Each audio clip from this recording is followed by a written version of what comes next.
Hello প্রিয় শিক্ষার্থীরা, আসসালামু আলাইকুম সবাইকে। সবাই কেমন আছো? আশা করছি প্রত্যেকে ভালো আছো। আজকে আবারও তোমাদের জন্য নতুন একটি ভিডিও নিয়ে আসলাম। এইচএসসি 2024 ইতিমধ্যে অনেকগুলো নিউজ হয়েছে, অনেকগুলো ছাত্রদেরকে বিভ্রান্তিকর নিউজ হয়েছে, অনেকগুলো ছাত্রদেরকে উস্কানিমূলক নিউজ দেওয়া হয়েছে, অনেকগুলো বিভিন্ন ধরনের ভুয়া নিউজও দেওয়া হয়েছে।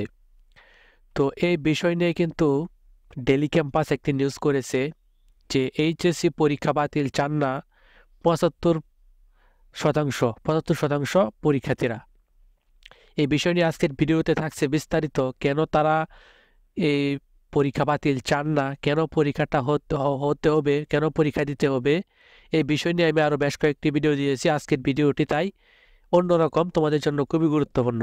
ভিডিওর মূল আলোচনায় যাব তার আগে তোমাদের কাছে রিকোয়েস্ট, তোমরা যারা চ্যানেলটাতে নতুন রয়েছ, চ্যানেলটাকে সাবস্ক্রাইব করনি, তারা এখনই চ্যানেলটাকে সাবস্ক্রাইব করে নোটিফিকেশন হলে ক্লিক করে দাও। তো এখানে ঢাকা শিক্ষা বোর্ডের অফিসিয়াল ওয়েবসাইটে কালকে নোটিশ প্রকাশ করেছে যে 2024-এর স্থগিত পরীক্ষাসমূহ বাতিল করা হলো। এই বিষয় নিয়ে ডেলি ক্যাম্পাস গুরুত্বপূর্ণ কিছু কথা বলেছে। তো চলো আমরা শুনে আসি।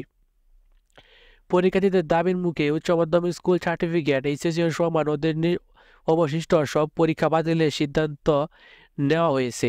মঙ্গলবার 20 আগস্ট শিক্ষা বোর্ডের সভাপতি ও ঢাকা শিক্ষা বোর্ডের চেয়ারম্যান অধ্যাপক তপন কুমার সরকার এই তথ্য জানান।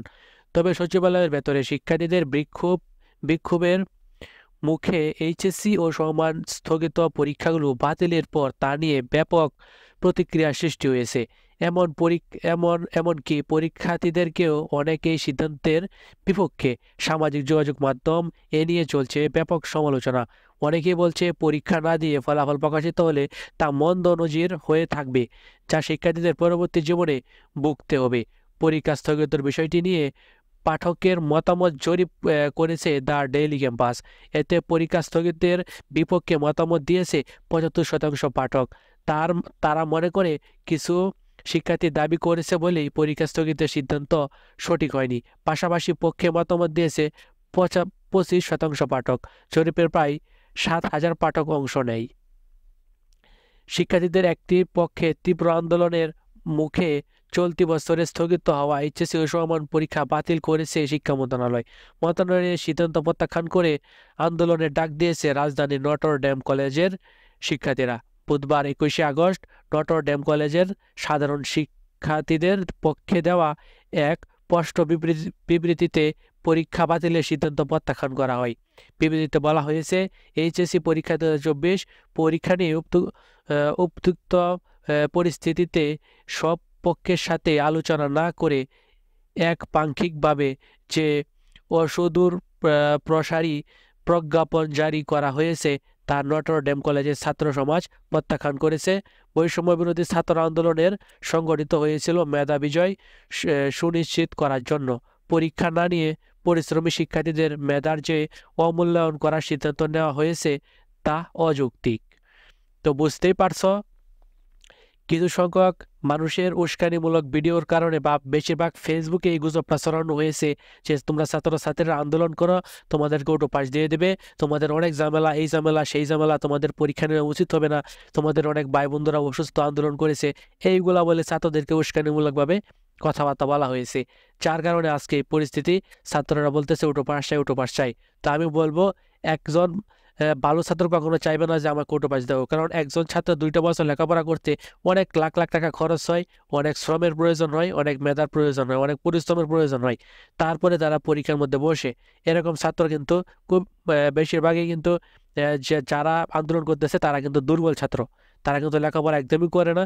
তারা বুঝতেছে পরীক্ষা যদি হয় তাহলে তারা ফেল করবে, যার কারণে পরীক্ষা না হলে ভালো।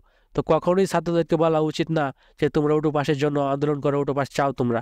ছাত্রদেরকে বলা উচিত ওটো পাস দিতেও পারে, না দিতে পারে, এটা একমাত্র শিক্ষা বোর্ডের দায়িত্বে রয়েছে। তবে তোমরা লেখাপড়া করো, তোমরা কোনো আন্দোলন করো না, তোমরা ভালো করে লেখাপড়া করতে থাকো, যেটা ভালোই হবে।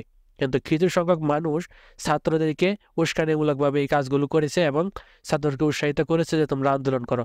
এই বিষয় খুবই দুঃখজনক একটি বিষয়।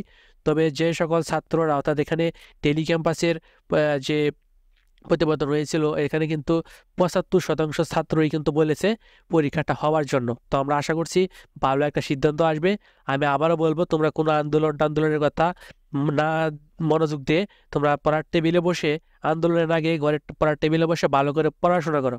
এখন কিন্তু শিক্ষা ব্যবস্থা অনেকটা ভালোর দিকে, অনেকেই নতুন শিক্ষা ব্যবস্থার দায়িত্ব গ্রহণ করেছে। তোমাদের জন্য ভালোই হবে, এটা তোমাদের বুঝতে হবে।